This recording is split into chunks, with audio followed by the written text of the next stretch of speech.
Hey, what's up? It's your boy Gary Hayward, aka the Corruption Officer, coming at you once again with another one of my videos or my experience as a correction officer that went to jail for hustling on Rikers Island.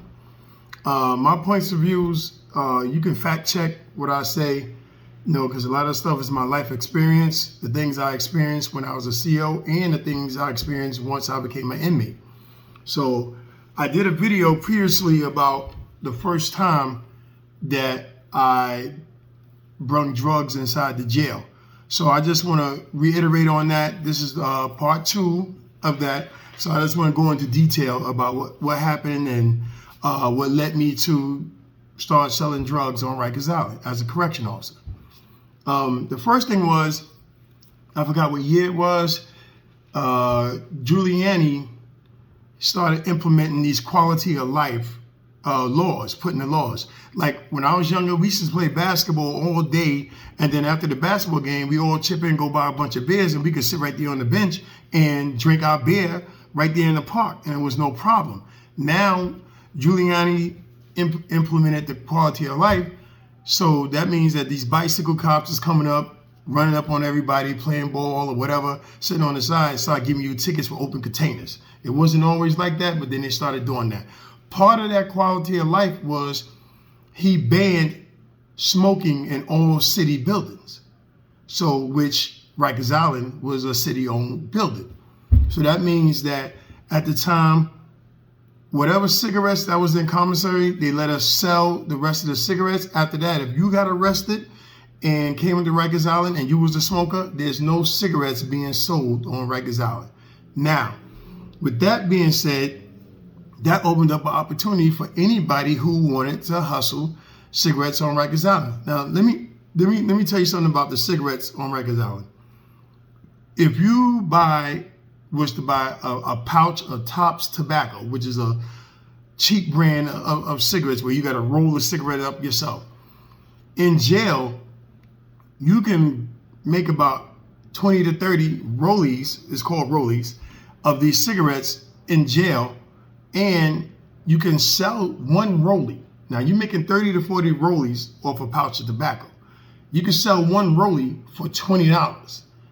You get $20 in your commissary, a bag of chips costs 10 cents, a thing of soda costs 25. So going to commissary shopping with $20, you're going to eat for a while off that. So what I used to do, once they put the ban on it, I should sell pouches of tobacco. I should come in in my vest. I should stuff them in my vest, and I should come in with about 20 pouches of tobacco. I would sell one pouch of tobacco for $250 to $300. That inmate's gonna make twice that much off them rollies, selling it to other inmates. So I would make my money off the top, and guess how much I paid for the pouch of tobacco? At the time, $2. $2 for a pouch. So that was one of the ways that I was making money on Rikers Island. Like I said, the first time, okay, what led me to do it was, and this happens to a bunch of officers, and they may agree with this and they may not agree with this. When you're a correction officer, you're working overtime. If something pop off in the jail, you can't go home. If they lock the jail down, you can't go home. If your relief don't come in, you can't go home. So sometimes you might be there, start from 7 o'clock in the morning, you might be there till 11. And I heard it's gotten even worse now. So when you're working these long hours and stuff like that, you susceptible, or a lot of things can happen, and you get comfortable and you really get to know these inmates, which is a no-no. So now, here it is, a pouch of tobacco costs me $2. I sell it for $250 to $300. So that, like I said, that was just one of the things when I first started doing it. And once again, what led me to do it was, let me retract. What led me to do it was I was going through divorce and child support.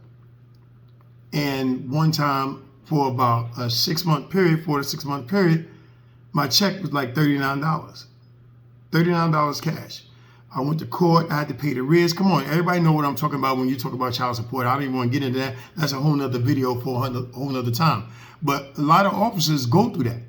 A lot of city employees, a lot of officers go through child support, and sometimes it ruins them. Sometimes it forces them to drink. They become drunks. Some people, I've seen officers quit the job because they can't make it, because they work and then they get garnished for child support, and then they go get a side job to supplement for the child support, and then the side job get garnished. So then it was a thing where I was getting garnished, got a legit second job. That didn't pan out. They started garnishing that. And then I started getting jobs off the book using my gun and my badge to do security at strip clubs, do bodyguard and security at clubs and stuff like that. People getting in a fight, putting my badge and my livelihood on the line for some drunk kids at a club. So these are the things that a lot of officers did to supplement their income that had to be done off the books. I'm not going to say my man's name. Me and my partner, we formed a company, and I'm not going to say the company's name, but people would go and rent stuff from this company and didn't want to return the goods. So at one time, they could probably rebuke it, they could probably say we lying, but at one time, me and my partner would go and retract these items. If you had a TV, a bed, or whatever, and you didn't pay for it, and this and that, and then you thought you was going to get away with it, we'll knock on your door with the person from this particular store. I would show my badge, I would show my gun, never go inside the person's house, and they would see that, oh shit, oh snap, they brought the cops with them, and they would give the items back. And we made money off of that hand over fist, off the books, of course. So I'm just trying to tell you, it was certain things that I did first before I started bringing drugs and selling drugs inside the jail. But once I started it, it became the norm for me. I would come in with my tobacco. Some people, I would get contracts with it. They would pay me money, and I'll bring them a bacon, egg, and cheese. I'll bring them breakfast or whatever. But they pay me $20 to $30 a day every time that I bring something to them. Like my thing, I was better than FedEx. This is what I mean by that. And I'm not trying to brag or embellish, but it's just like a drug dealer standing on the block. It's the same dude that you come outside, you see him, you talk about the Knicks and everything. You know he out there hustling. You know he out there hustling. He knows he's doing wrong, but this is the life he chose. So I'm just giving it to you raw. I'm not going to sugarcoat nothing. This is what I chose. Yeah, I was dead wrong, but this is the life I was living at the time. So when I tell you I was better than FedEx, let's say that you had a loved one locked up, right? And it's his birthday or whatever the case may be, and you wanted him to get something for his birthday. You got plugged in with me. You know what I'm saying? You gave me the money. I would get, let's say you wanted him to have some Hennessy to celebrate his birthday while he locked up. I would go get a small bottle of Lipton iced tea, pour the iced tea out, put the Hennessy in there, and walk it right in there to his cell. I would lock him in his cell and let him drink that little portion of Hennessy. And because I know people who haven't smelled liquor in a long time, other inmates will be right on his head, smelling that up and down. He might get drunk and act a fool. So he knew that he's going to be locked in for his birthday, and he would enjoy his Hennessy. Now, guess what? How much did I pay for that Hennessy? Sometimes I would get the smallest nip at the time for $7 to $10, something small like that. And I would charge that person $300 to $400 for me bringing it in there for his birthday. If you wanted him to celebrate it bad enough, you pay me. I'm keeping it blunt. I was a dirty Negro.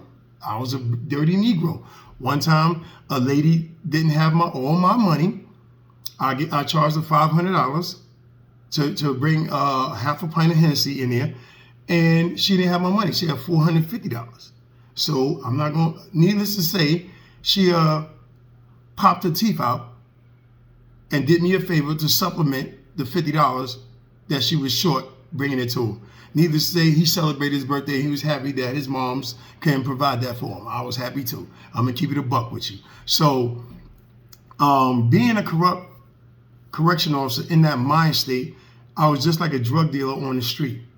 You know what I'm saying? Not having to care in the world. I remember times that I would be in gambling spots, shooting dice, because I used to gamble crazy. I used to be shooting dice and got my gun and my badge on it. It got so crazy at times that they would raid the gambling spot. I would be in there. They got everybody up against the wall. I would show my badge and they let me slip out the back door. You know what I'm saying? I remember one time I was working in the tombs and I was gambling heavy. And I think I just beat this dude out about $6 grand. You know what I'm saying? About $6,000 I had in my pocket. I was gambling all night. I had my uniform on under a windbreaker. And I looked, I said, oh snap, I was gonna be late for work. So I jetted out the gambling spot and I made it to the tombs just in time to do my shift. Now, if you know the tombs, you come into the tombs on a bus, you come in there shackled sometime and then you go into something called the intake or the receiving area. My post at the time was the first one to tell you, take everything out your pockets, your wallet, this and that, and take your name and this and that, blah, blah, blah, this and that. And what happened was when I left the gambling spot, I went to work. Shortly after I left, the cops raided the gambling spot this particular day and they gave out mostly loitering tickets. But this particular day, they took everybody who had a warrant for whatever, parking tickets, whatever you had a warrant for, they took you down.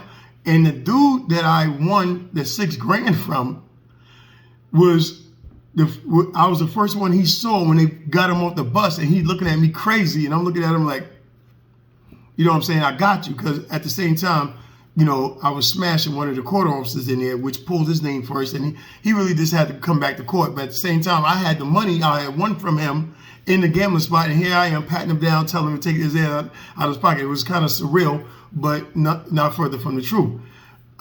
It's been a couple of times, like when I was hustling, I would bring my product through the front gate. Me and the front gate officer, no matter what, you know, is a fellow officer, so he not checking me. I got my whole uniform on. I got a half ounce of Coke in one side. I got 20 pouches of tobacco, some cigarettes. Plus, I was a big dude, so it didn't look suspicious. Nothing rung off on the metal detector because there was no metal in there. So I went to my housing area, and me being cool with somebody in the office of security there, sometimes it wasn't just for me, but they called me, yo, Haywood, the TSO is coming to your housing area. Now, the TSO is a tactical search operation where they pick random houses, don't say nothing to the CO, don't say nothing to nobody, and they come and they search your housing area for contraband. So they gave me a phone call and told me that the TSO was coming to my housing area. So I hurried up.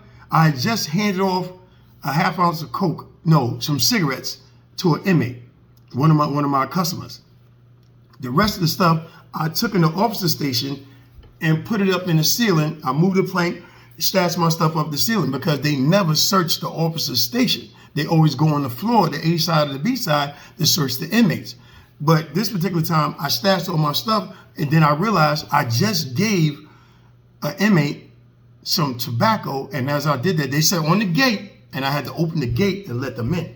So now they got all the inmates up against the wall, ransacking their cells, throwing their pictures, their legal work on the floor, pouring milk out, they doing them dirty. So they was getting ready to get to the inmate that I knew he didn't have a chance to boof it, he didn't have a chance to stash it or nothing. So they was getting ready to get to him, to search him, when I ran on the floor. I told my partner, hold me down. I ran on the floor and I told him, I got this one. So I roughed him up. Yeah, put your hands on the wall. I went through the whole motion. I think I could have got an Academy Award for my acting. So I searched him real quick and I put him inside the cell and I slammed the cell like that so nobody else can go and search him. And then he looked at me, he said, I love you. You know what I'm saying? That's how I had it with these inmates. Case in point, just a side note, they're only going to be cool with you as long as you're providing the service for them. So if you're a correction officer and you're going out there and you're about to do it, ain't no inmate going to be that trustworthy. Some of them will be 10 toes down, but some of them won't. You're taking a chance with these inmates because if they got a chance to give you up to get out of something, they're going to do it. So now I'm hustling full speed. I'm making my money. My bills is being paid. I'm not getting caught doing nothing. I'm no longer nervous like the first time I walked in there, palms sweating, forehead sweating, swearing that everybody knows that I'm bringing something inside the prison because it wasn't me. I didn't get the job and just automatically knew how to hustle on Rikers Island. You know what I'm saying? But over a period of time, like in one of my previous videos, like when I was a rookie and somebody brought a gun inside the jail, and then even certain other times, I remember walking in an area called Two Top. I'm looking at the hole on the floor. It's like it was a bunch of 38 bullets on the floor. No gun, but a bunch of bullets inside the jail on the floor. So it was a lot going on before I became the corruption officer.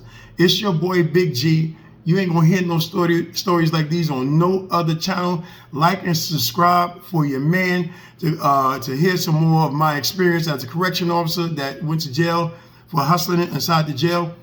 Couple of videos, I'm gonna show you some more hustles that I did, more adventures that I had, and I'm open for bookings. You can book me to talk to your kids. I'm a walking scared straight.